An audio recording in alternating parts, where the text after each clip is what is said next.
contrast between the dark foreground and the bright background to really emphasize the brightness and the warmth of the golden sun. That's why I started off by mixing a very light value of brown color and by applying it to the whole page. This is going to be the base for the whole painting. Once this layer is dry, you can add a little bit more paint in the mixture to create a darker value. With this paint, we can now go ahead and add the first trees in the background. As you can see, the trees look really soft and subtle, and that's what we want to achieve. We want to add more and more trees one layer at a time and make them darker and darker while moving towards the front.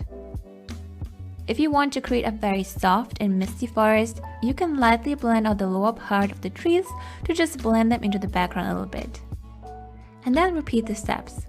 Add more paint into the mixture and create more trees in the foreground once the layer has dried.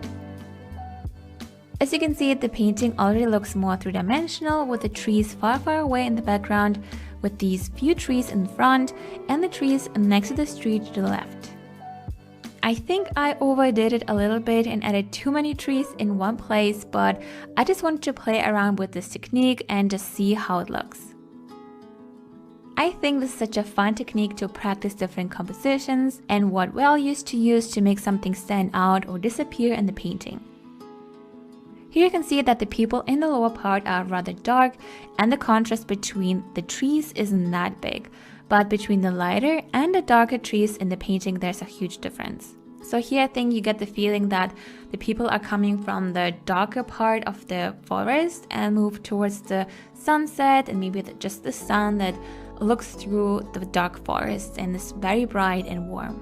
I could have still added a little bit more shadows here and there, but I think for the first practice it isn't that bad and it was really fun to experiment with this technique.